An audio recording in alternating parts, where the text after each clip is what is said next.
So welcome back to crypto जहाँ पे आप सभी लोग आते हैं डेली ऑल कॉइन न्यूज़ के लिए और अपने पैसों को बढ़ाने के लिए। तो अगर आपको पैसा बनाना पसंद है और क्रिप्टो पसंद है तो प्लीज़ चैनल को लाइक शेयर और सब्सक्राइब करें। चलिए ज़्यादा देर ना करते हुए शुरू करते हैं आज की ऑल कॉइन न्यूज़ के साथ। सबसे पहले अगर मार्केट कैपिटलाइजेशन की बात करें तो अगर आप देखेंगे मार्केट कैपिटलाइजेशन 2.40 ट्रिलियन डॉलर्स के आसपास है, ठीक है? 3% डाउन है कल से। आज मतलब काफ़ी ब्लड स्पिल हुआ है। देखिए पूरा मार्केट रेड है आप देखेंगे तो। सिर्फ़ कुछ क्रिप्टोज़ हैं जो कि होल्ड कर रहे हैं जिसमें से एक हमारा कार्डेनो है 1.6 ऑलमोस्ट 1% के आसपास का ही डिप है, कुछ ज़्यादा नहीं गिरा है और ओवरऑल गेन 27.44% का है। डोज कॉइन वीकली जो लॉस है वो टू 10.65% का दे रहा है। तो लेकिन जिस तरीके की इसके अराउंड हाइप बन रही है और न्यूज़ आ रही है, मुझे लगता नहीं है ज़्यादा दिन तक नीचे रहेगा। बट अगेन फाइनेंशियल एडवाइस नहीं है, खरीदने मत चले जाइएगा। मार्केट जो है वो बहुत हद तक डाउन ही है। जो बिटकॉइन डोमिनेंस है 43% पे चल रहा है और इथेरियम डोमिनेंस 19% पे चल रहा है। काफ़ी मतलब इंटरेस्टिंग बात है कि बिटकॉइन के 43% होने के बाद भी हमें एक अच्छा ऑल्ट कॉइन सीज़न अभी तक देखने को नहीं मिला है। बट जो बड़े-बड़े जो ट्रेडर्स हैं और इन सब के हिसाब से माने तो एक ऑल्ट कॉइन सीज़न हम एक अच्छा वाला देखने वाले हैं। यहाँ पे एक इंटरेस्टिंग चीज़ आपको देखने को मिलती है, जो शिबा इनू कॉइन है, ये कॉइन 17 नंबर पे आ चुका है, टोटल मार्केट कैपिटलाइज़ेशन $12 बिलियन का। काफ़ी बड़ी बात है। अगेन ये एक मीम कॉइन है जिसे डोज कॉइन को रेप्लिकेट करके बनाया गया था। इसके बारे में भी आज हम थोड़ी-सी बात करेंगे। तो चलिए शुरू करते हैं न्यूज़ के साथ। तो जो पहली जो न्यूज़ आती है वो थोड़ी डरावनी है। इसके अनुसार जो है बिटकॉइन जो है एक वार्निंग आ रही है बीटीसी के चार्ट को लेके कि वो नेक्स्ट जो टारगेट है वो $40,000 हो सकता है। अब ऐसा क्यों कहा जा रहा है, उसका रीज़न ये है कि जो काफ़ी बड़े-बड़े व्हेल्स हैं जिन्होंने अभी तक बिटकॉइन होल्ड किया गया था, जो देखा जा रहा है कि बड़े-बड़े ट्रांज़ैक्शंस में, ठीक है, बिटकॉइन सेल कर रहे हैं वो लोग, मतलब large amounts of bitcoin sale किया जा रहा है। अब इसका रीज़न कुछ अभी तक डेफ़िनेट नहीं पता चल पाया है, क्योंकि होता ये है कि जनरली ये लोग इस तरीके के लोग होते हैं जिनके पास न्यूज़ हमसे पहले पहुँचती है। तो पता नहीं ये ऐसा क्यों कर रहे हैं, कोई न्यूज़ आने वाली है या क्या? तो थोड़ा-सा अभी बहुत ही मतलब सावधानी से मेरे हिसाब से आपको ट्रेड करना चाहिए, क्योंकि ये काफ़ी हिस्टोरिकल चीज़ है। अगर मान लीजिए ऐसी कोई न्यूज़ आती है जो कि बिटकॉइन के या फिर पूरे क्रिप्टो मार्केट के, जैसे जो बाइडेन जो है कैपिटल गेन्स टैक्स के ऊपर बात करने वाले थे, जिसके ऊपर अभी तक कुछ ठोस आया नहीं है कि कितना कैपिटल गेन्स टैक्स नया लगाया जाएगा। उसी टाइप की मुझे लगता है कि कोई न्यूज़ आने की संभावना है जो हमें ये देखने को मिल रहा है। तो अगेन ये लार्क डेविस है, ये भी एक यूट्यूबर हैं, इन्होंने भी कमेंट किया था कि ट्वीट किया था कि crypto prices plummet to levels not seen since last week, जो कि सही बात है। तो देखते हैं लेकिन फिर अगेन मैं आपको ये चीज़ बताना चाहूँगा कि काफ़ी ज़्यादा अभी हिस्टेरिया है, मतलब काफ़ी ज़्यादा पागलपन है मार्केट में। अगर मान लीजिए आप कोई ऐसे कॉइन आपने ले रखा है जिसमें आप प्रॉफ़िट में हैं, तो थोड़ा-सा मतलब ऐसा लिक्विड मनी अपने पास रखिए कि अगर मान लीजिए और मार्केट गिरता है तो आप इस कुछ खरीद सकें। चलिए आगे बढ़ते हैं। तो अगली जो न्यूज़ आती है उसमें एलन मस्क ने ट्विटर पे एक पोल किया था जिसमें वो पूछते हैं कि क्या टेस्ला को जो है कार्स मतलब बेचने के लिए डोजकॉइन एक्सेप्ट करने लगना चाहिए। और आप देखेंगे तो मैंने ये पोस्ट यहाँ पे खोल के रखा है। मतलब अभी तक 22 लाख लोगों ने इसके ऊपर वोट किया है, जिसमें से 76.8% लोग ये कहते हैं कि हाँ भाई डोजकॉइन एक्सेप्ट करना चाहिए। पर क्या एलन मस्क इसे एक्सेप्ट करेंगे? मेरे ओपिनियन में ऐसा नहीं है, क्योंकि वो खुद भी जानते हैं कि जो ये है डोजकॉइन है, ये एक मीम करेंसी है। बट क्योंकि वो अब एक स्पेसएक्स की सैटेलाइट जो है डोज-1 के नाम से बना रहे हैं, जिसे वो अगले साल 2022 में लॉन्च करने वाले हैं। तो हो सकता है स्पेकुलेशन के बेसिस पे, बट स्टिल मुझे इसके चांसेस काफ़ी ज़्यादा कम लगते हैं। तो अगली जो न्यूज़ आती है उसके अंदर जो एनएफएल जो क्वार्टरबैक है, जो मतलब अमेरिकन फुटबॉल जो होता है, उसमें जो टॉम ब्रेडी हैं वो ऐसा हिंट देते हैं कि उनके पास बिटकॉइन है। तो काफ़ी मतलब ये एक तरीके से ये है कि भाई लोग बड़े-बड़े अभी हमने थोड़े दिन पहले देखा था कि मिला कुनिस और जो उनके हस्बैंड हैं वो भी काफ़ी दिन से क्रिप्टो में इन्वेस्ट करते थे। तो ये चीज़ें काफ़ी सामने आ रही हैं अब जाके, जब मतलब हाइप इसके पीछे इतना ज़्यादा क्रिएट हो रहा है। पर आपको ये भी पता चलता है कि जो मतलब सही में जिन लोगों के पास नॉलेज देने वाले लोग हैं, ऑब्वियसली ये स्टार्स हैं, फुटबॉल प्लेयर्स हैं, ये इन सब चीज़ों के बारे में इतना ज़्यादा नहीं ध्यान देते हैं। इनके पास फाइनेंशियल एडवाइज़र्स होते हैं, मतलब जिनके पास सोर्सेज़ हैं, वो क्रिप्टो में हमसे काफ़ी ज़्यादा पहले से हैं, ठीक है? तो मतलब और स्टिल अभी भी लोग कहते हैं कि अगर अभी भी आप इन्वेस्ट करना चालू करते हैं, तो स्टिल आप क्रिप्टो में लेट नहीं हैं। उम्मीद करते हैं कि हमें भी कुछ अच्छे गेन्स देखने को मिलें। चलिए आगे बढ़ते हैं। तो जो नेक्स्ट न्यूज़ आती है वो इंडोनेशिया से आती है। तो इंडोनेशिया की जो गवर्नमेंट है उसने मतलब एक प्रपोज़ल का ये कंसिडर कर रहे हैं कि क्रिप्टो पे जो ट्रेड्स हैं, क्रिप्टो ट्रेड्स जो हैं, उस पे कैपिटल गेन्स टैक्स लगाया जाए। तो मेरे हिसाब से ये कोई नेगेटिव न्यूज़ नहीं है। अगर वो इस तरीके के प्रपोज़ल को कंसिडर कर रहे हैं मतलब कि एक ये फुल फ्लेज क्रिप्टो अडॉप्शन है मतलब देखिए ये कैपिटल गेन्स टैक्स उस पे तभी लगा सकते हैं जब वो क्रिप्टो को डिजिटल एसेट्स यानी मतलब ट्रेडेबल एसेट्स की तरीके से देखें, ना कि मतलब रेगुलेशन और बैनिंग वगैरह की तरीके से देखें। तो आई थिंक ये पॉजिटिव है अल्टीमेटली अगर इंडिया में भी इसी तरीके का कोई स्टेप लिया जाता है, तो इससे ज़्यादा पॉजिटिव क्रिप्टो के लिए नहीं हो सकता। अगर आप लोग ये सोच रहे हैं कि गवर्नमेंट जो है टैक्स नहीं करेगी वगैरह-वगैरह, तो फिर आप ये बिल्कुल गलत सोच रहे हैं क्योंकि ऑब्वियसली आप ये सोचिए $2.40 ट्रिलियन का मार्केट कैपिटलाइज़ेशन है, ठीक है? इंडिया में अगर कहा जाता है तो 9% जो है इंडिया की पॉपुलेशन में से 9% परसेंट लोग सॉरी इंडिया की पॉपुलेशन में से 9% लोग जो है वो क्रिप्टो होल्ड करते हैं। मैंने ये डेटा कहीं पे पढ़ा था मतलब हर 100 में से 9 लोग कुछ क्रिप्टो होल्ड करते हैं या क्रिप्टो ट्रेड करते हैं, जो कि इम्प्रेसिव नंबर नहीं है बट बुरा भी नहीं है, ठीक है? तो आई थिंक इंडिया में भी कुछ इसी तरीके का हमें देखने को मिल सकता है। चलिए आगे बढ़ते हैं। तो जो नेक्स्ट न्यूज़ आती है वो अगेन कज़ाकिस्तान से है। तो इसकी गवर्नमेंट ने एक काफ़ी मतलब डिफरेंट तरीके का अप्रोच जैसा लोग सोच रहे थे इसके कज़ाकिस्तान को लेके कि हाँ भाई यहाँ पे क्रिप्टो में पूरा तरीके से बैन आ सकता है। बट ये एक रोड मैप डेवलप करने का ट्राई कर रहे हैं जिसमें इनका मेन पर्पज़ है कि मतलब एक क्रिप्टो मार्केट तैयार करना जिसमें अगर आप देखेंगे न्यूज़ में यहाँ पे देखिए officials have proposed to run crypto exchanges, ठीक है? वाया नेशनल फाइनेंशियल हब मतलब क्रिप्टो एक्सचेंजेस भी रन करेंगे via national financial hub the Astana international financial centre. एक हब होगा जिसका नाम होगा ये वो इन सारे क्रिप्टो एक्सचेंजेस को मॉनिटर करेगा जैसे कि सेबी है जैसे सारे स्टॉक मार्केट को रेगुलेट करता है मतलब अगेन रेगुलेशन की बात हो रही है यहाँ पे। ये मेरे हिसाब से अगेन एक पॉजिटिव न्यूज़ है कि एक गवर्नमेंट क्रिप्टो को इस तरीके से अपना रही है कि उसके ऊपर पूरे के पूरे सेट ऑफ रूल्स लाए जा रहे हैं। अल्टीमेटली इस पे भी कैपिटल गेन्स टैक्स ये ज़रूर लाएंगे जैसे इंडोनेशिया में भी बात चल रही है और उसमें फिर क्रिप्टो की ट्रेडिंग ये लोग लीगल कर देंगे कंप्लीटली। तो इस तरीके की जो भी न्यूज़ होती है इससे मुझे काफ़ी ज़्यादा पॉजिटिविटी मिलती है क्यों? क्योंकि जब इंडोनेशिया, कज़ाकिस्तान ऐसे-ऐसे देश जो छोटे-मोटे देश हैं उसमें और ये इतने मतलब ऐसा भी नहीं है कि बहुत ज़्यादा डेवलप्ड नेशन है और हमारी इंडिया की 5 ट्रिलियन की जीडीपी हम अचीव करने का ट्राई कर रहे हैं मतलब इतनी बड़ी इकोनॉमी है। इन छोटे देशों को इस तरीके के स्टेप्स लेते हुए देख के ऑब्वियसली हमारी इंडियन गवर्नमेंट को भी कुछ सोचना चाहिए कि मतलब एक आउटराइट बैन की तरफ क्या जाएँ या फिर रेगुलेशन की तरफ जाएँ। क्योंकि देखिए अगर वो रेगुलेशन की तरफ जाते हैं तो इसमें फ़ायदा गवर्नमेंट का ही है। जैसे-जैसे क्रिप्टो की पॉपुलैरिटी बढ़ रही है, ज़्यादा-ज़्यादा लोग इसमें ट्रेड करना चालू करेंगे। क्योंकि इस ऑब्वियसली एक दिन में आपको मल्टीपल टाइम्स के गेन और कोई भी मार्केट नहीं देता है। स्टॉक मार्केट जो है आपको मतलब क साल भर का अगर एवरेज रिटर्न माना जाए तो 16, 17, 18, 19 मतलब 16 से 20% का रिटर्न अच्छा रिटर्न माना जाता है स्टॉक मार्केट में और यहाँ पे 16% का रिटर्न आपको एक दिन में मिल सकता है। तो ज़्यादातर लोग जो होंगे वो ऑब्वियसली क्रिप्टो में इन्वेस्ट करने का ट्राई करेंगे, क्रिप्टो की तरफ बढ़ने का ट्राई करेंगे और जैसे-जैसे ज़्यादा ट्रेड्स बढ़ेंगे, क्रिप्टो के कैपिटल गेन्स टैक्स बढ़ेगा और अल्टीमेटली ये टैक्स जो है वो गवर्नमेंट को ही बेनिफिट करेगा। तो ये मेरा मानना है इसको लेके। मैंने इसको लेके एक वीडियो भी बनाया हुआ है कि क्यों मुझे ऐसा लगता है कि इंडिया में जो है क्रिप्टो बैन नहीं होगा। अगर आप उसे देखना चाहें तो मैं इसको वीडियो में लिंक डाल दूँगा, आप उसे देख सकते हैं। चलिए आगे बढ़ते हैं। तो इतनी सारी मतलब अलग टाइप के न्यूज़ के बीच में हम देखते हैं यर्न फाइनेंस जो वाईएफआई है वो 70,000 का नया मतलब ऑलमोस्ट टच करता है, जो कि अभी तक बिटकॉइन ने भी इस प्राइस टारगेट को टच नहीं किया है। तो अगेन काफ़ी इंटरेस्टिंग चीज़ें हो रही हैं मार्केट में, जब पूरा मार्केट गिर रहा है तब ये इतना बढ़ा हुआ है। तो आई थिंक आपको ये न्यूज़ तो पता होनी चाहिए थी, तो चलिए आगे बढ़ते हैं।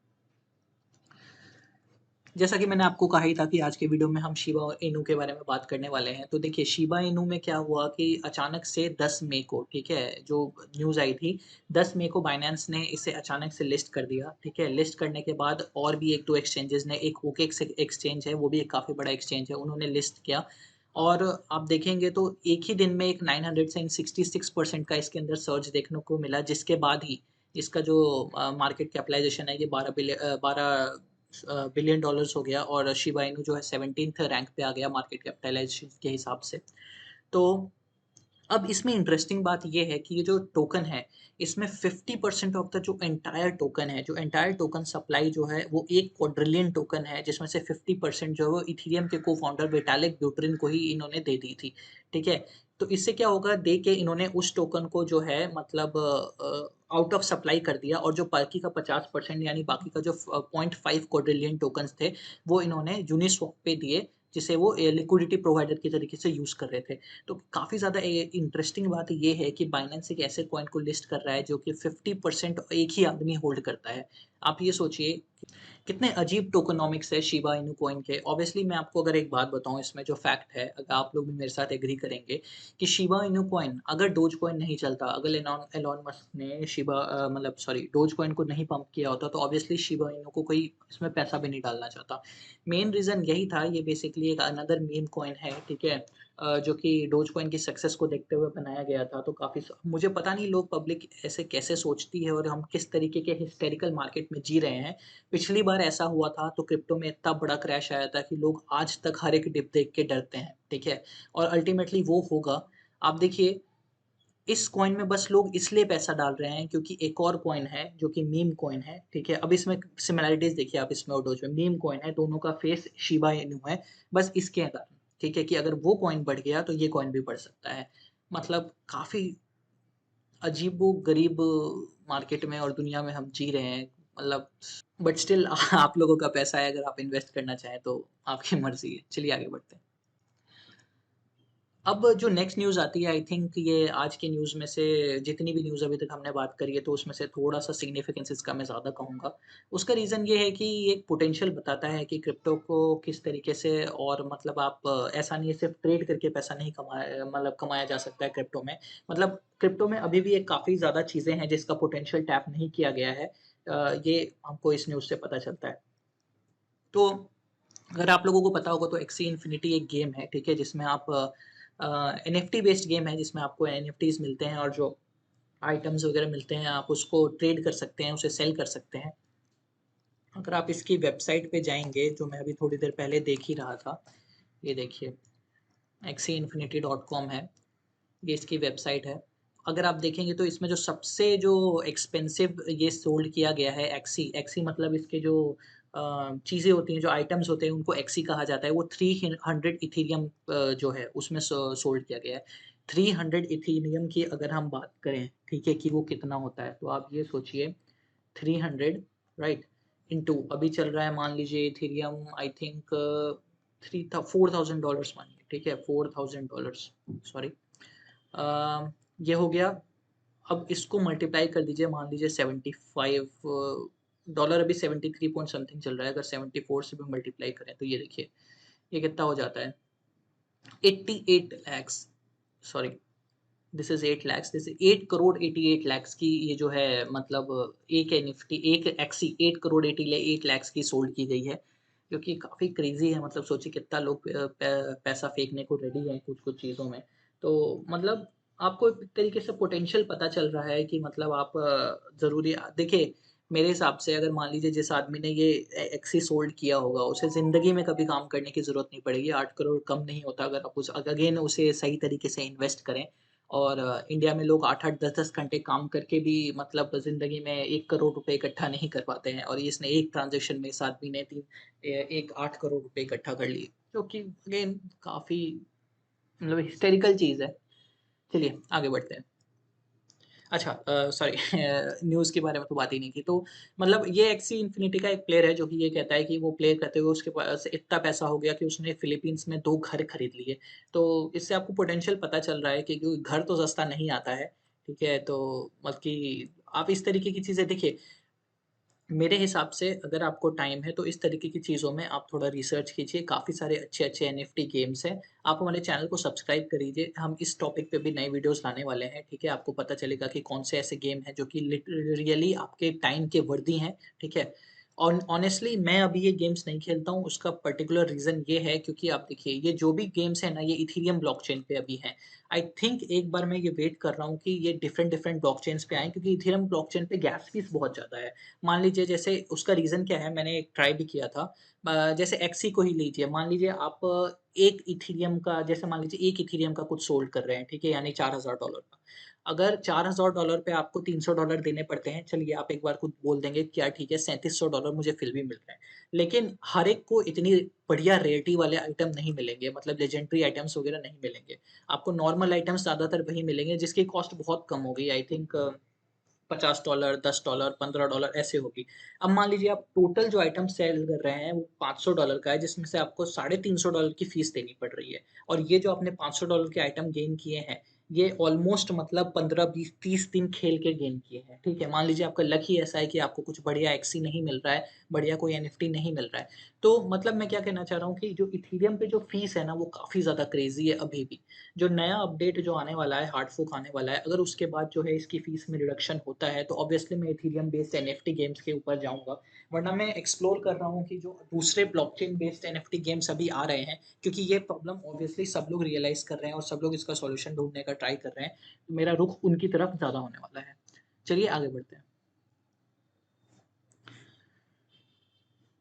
तो जो नेक्स्ट न्यूज़ आती है, अगेन हम इथेरियम की इतनी देर से बात कर रहे थे, वो इथेरियम पे ही आती है कि भाई इथेरियम का जो एक्सचेंजेस पे बैलेंस है वो 2019 से लोएस्ट अभी तक आ चुका है। हमने कल देखा था कि कल जो इथेरियम की न्यूज़ थी कि जो नंबर ऑफ एड्रेसेस जो इथेरियम होल्ड करते हैं वो 2018 के टॉप मार्केट साइकिल से भी ज़्यादा हो गया है। यही आपको बताता है कि इथेरियम का डिमांड कितना है और आई थिंक इथेरियम और कितना आगे जा सकता है। नो डाउट इथेरियम एक अच्छा कॉइन है, इथेरियम के टोकेनोमिक्स अच्छे हैं, इथेरियम का रियल वर्ल्ड यूज़ अच्छा है। स्मार्ट कॉन्ट्रैक्ट्स मतलब पहला ऐसा कॉइन था जो कि स्मार्ट कॉन्ट्रैक्ट्स लाया था मार्केट में। सॉरी। बट स्टिल जो फीस की प्रॉब्लम है ना, ये छोटे ट्रेडर्स को इथेरियम को में ट्रेड करने के लिए बहुत ज़्यादा मतलब प्रॉब्लम करती है। क्या मतलब मान लीजिए आप इथेरियम बस इथेरियम बाय सेल कर रहे हैं, चलिए ठीक है, कोई दिक्कत नहीं है। पर आप यूनिस्वैप एक बार यूज़ करके देख लीजिए, जो कि इथेरियम ब्लॉकचेन पे चलता है, ठीक है? तो आपको छोटी-छोटी क्वांटिटी में तो आप ट्रेड कर ही नहीं सकते हैं। अगर आप सोचेंगे कि यार मैं 5000 का कोई बेकार सा कॉइन खरीद लूँ, जैसे शिबा इनू लॉन्च हुआ था मान लीजिए, आपको 5000 का वो खरीदना होता, ठीक है? लेकिन 5000 के ऊपर अगर आपको 2500 साढ़े 3000 रुपए फीस देनी पड़ रही होती है और आपको 1500 का ही खाली वो टोकन मिल रहा होता, ऑब्वियसली आप में से कोई नहीं उसे खरीदता। क्योंकि आप पहले ही शिबा इनू जैसे टोकन में अगर आप पैसा लगा रहे हैं, तो ऑब्वियसली आप 5000 पहले ही रिस्क कर रहे हैं, जिसमें से आपको टोकन जो मिल रहा है वो सिर्फ़ ₹1500 का मिल रहा है। और ये इथेरियम में मैं एक्ज़ैजरेट नहीं कर रहा हूँ, ये प्रॉब्लम अभी सच में है। अगर आप एक बार सिर्फ़ उसके अंदर जाके डाल के देखेंगे, तो आप देखेंगे कि कभी भी इस पे फ़ीस $15-20 से कम नहीं होती है, छोटे-छोटे ट्रांज़ैक्शंस की भी। और $15-20 एक इंडियन के लिए काफ़ी बड़ी बात है, ये 1400-1500 रुपए हो जाता है। तो जब तक ये प्रॉब्लम सॉल्व नहीं होती है, आई थिंक अ, हम बाकी सारे इकोसिस्टम्स को बहुत ज़्यादा बढ़ते हुए देखेंगे। चलिए आगे। अब अगली जो न्यूज़ है वो मुझे बहुत ज़्यादा एक्साइट करती है, क्योंकि यूबीसॉफ्ट के मैंने बहुत ज़्यादा गेम्स खेले हैं, जिसमें अगर प्रिंस ऑफ पर्शिया है, असासिन क्रीड है, आई थिंक डिवीजन खेला है मैंने, देन फार क्राई। काफ़ी बढ़िया-बढ़िया गेम्स यूबीसॉफ्ट स्टूडियोज़ लाता है और ये जो है अब क्रिप्टो फ़ील्ड में यानी इस तरीके की गेम्स में अपने आप को ब्रांच कर रहे हैं, जो कि एनएफटी बेस्ड होने वाले हैं, जिस तरीके के गेम्स की आज हम बात कर रहे हैं। उसमें इन्होंने एक LF.IM है, एक छोटा-सा स्टार्टअप फ़र्म है, जो कि इस तरीके के चीज़ों पे रिसर्च कर रहा है और प्रोडक्ट्स डेवलप कर रहा है। उसके साथ इन्होंने पार्टनरशिप की है, तो कि काफ़ी इंटरेस्टिंग है कि अगर यूबिसॉफ्ट इस तरीके का कोई गेम लाता है, ठीक है? देखिए, छोटी-छोटी कंपनियाँ जब इस तरह के गेम लाती हैं, लोगों को उनके बारे में नहीं पता होता है। लेकिन यूबिसॉफ्ट जिसके पास ऑलरेडी इतना बड़ा प्लेयर बेस है, जब भी कोई नया ट्रेलर यूबिसॉफ्ट लॉन्च करता है, मिलियंस में व्यूज़ होते हैं। तो अगर मान लीजिए यूबिसॉफ्ट कोई ऐसा गेम बनाता है जो कि एनएफटी पावर्ड होता है, ऑटोमैटिकली उसके अंदर इतना ज़्यादा इंटरेस्ट रहेगा, इतने ज़्यादा प्लेयर्स को इस तरीके के गेम्स के बारे में पता चलेगा और इसका जो पॉजिटिविटी फैक्टर होगा मार्केट में, आई थिंक वो बहुत बड़ा होने वाला है। तो आई थिंक ये न्यूज़ तो मेरे लिए काफ़ी बड़ी बात है और मैं ऑब्वियसली वेट करूँगा कि गेम देखिए ये आधे 1 साल में इस तरीके का कोई आने वाला है नहीं, इन्होंने अभी तक पार्टनरशिप ही की है। बट स्टिल होपफुल होने में क्या दिक्कत है ना? तो वेट करते हैं, चलिए देखते हैं कब कोई रियल प्रोडक्ट ये लोग दोनों जो हैं इनकी पार्टनरशिप से निकल के आता है। तो अगली जो न्यूज़ आती है वो अगेन एनएफटी ऑक्शंस का है। तो मेरियम वेबस्टर अगर आप जानते हैं तो ये बेसिकली एक डिक्शनरी है जिसमें सारे के सारे, जैसे ऑक्सफोर्ड डिक्शनरी निकालता है वैसे ये लोग डिक्शनरी निकालते हैं। तो ये एनएफटी सेल कर रहे हैं, किस चीज़ का? जो एनएफटी की इन्होंने first definition to auction in NFT of its new definition of NFT. जो इनका जो एनएफटी का डेफिनेशन है जो इन्होंने लिखा है, क्या लिखा है? A unique digital identifier that can not be copied, substituted और subdivided, that is recorded in a blockchain and that is used to certify authenticity and ownership. ये इन्होंने डेफिनेशन लिखी है, इस डेफिनेशन का ये एनएफटी सेल कर रहे हैं। तो जिसका ऑक्शन जो है मई 11 को चलने वाला है और अगर मान लीजिए इसका कोई क्रेजी प्राइस लगता है तो ऑब्वियसली उसके ऊपर भी हमें न्यूज़ देखने को ज़रूर मिलेगी। तो देखते हैं चलिए ये कितने में बिकता है। चलिए आगे बढ़ते हैं। तो जो नेक्स्ट न्यूज़ आती है वो ये है कि जो ब्रोकर ग्रुप है ये इन्वेस्ट करते हैं $50 मिलियन डिफरेंट डीफाई और डैप स्टार्टअप्स में। तो इससे आपको पता चलेगा, देखिए जो ब्रोकर ग्रुप है ये पब्लिकली लिस्टेड फाइनेंशियल कंसल्टेंसी है थाईलैंड में बेस्ड। तो ये लोग क्या करते हैं, ऐसे छोटे-छोटे फर्म्स में और स्टार्टअप्स में पैसा वे अपना जो है इन्वेस्ट करते हैं ताकि वो आगे जाएँ तो इनको रिटर्न्स अच्छे मिल सकें। तो अगर मान लीजिए कोई जो एक ग्रुप है, इन्वेस्टमेंट ग्रुप है, अगर ये $50 मिलियन कहीं पे इन्वेस्ट कर रहा है, तो आपको पता चलना चाहिए कि मतलब क्या मतलब सोच के ये इन्वेस्ट कर रहे होंगे। देखिए, पिछले 2-3 वीडियोज़ से हम यही बात कर रहे हैं कि डी जो एक तरीके से जो थीम है एनएफटी का, ठीक है? ये काफ़ी ज़्यादा ट्रैक्शन पकड़ चुका है, काफ़ी ज़्यादा मतलब चीज़ें हो चुकी हैं, पर इसमें हम जो इंटरेस्ट है वो थोड़ा-थोड़ा डाई डाउन होते हुए देख रहे हैं। पर क्या डीफाई जो है, डीफाई में इंटरेस्ट लोगों का दोबारा जाग रहा है और काफ़ी जो हैं डिफरेंट इंडिकेटर्स हैं, ये हमें अगेन एंड अगेन इंडिकेट कर रही हैं कि डीफाई ज से रिलेटेड जो भी प्रोजेक्ट्स हैं, ये काफ़ी ज़्यादा इसके अंदर आपको ग्रोथ देखने को मिलने वाली है। तो इन पे ध्यान दीजिए और हमारे चैनल को सब्सक्राइब कीजिए। हम इसके ऊपर एक वीडियो लाने वाले हैं जिसमें हम टॉप डिफाई प्रोजेक्ट्स के ऊपर बात करेंगे। तो ये तो थी आज की लास्ट न्यूज़, तो उम्मीद करते हैं आपको वीडियो पसंद आया होगा। तो अगर आपको वीडियो पसंद आया तो चैनल को लाइक, शेयर और सब्सक्राइब करें। आप हमारे इंस्टाग्राम को भी फॉलो कर सकते हैं जिसमें हम डेली बेसिस पे और मतलब मल्टीपल अपडेट्स दिन में डालते हैं न्यूज़ से, क्रिप्टो न्यूज़ और इवेंट से रिलेटेड, ताकि आपको पता चल सके कि कब ख क्या खरीदना है और क्या बेचना है और क्रिप्टो मार्केट में क्या चल रहा है। चलिए मिलते हैं अगले वीडियो में।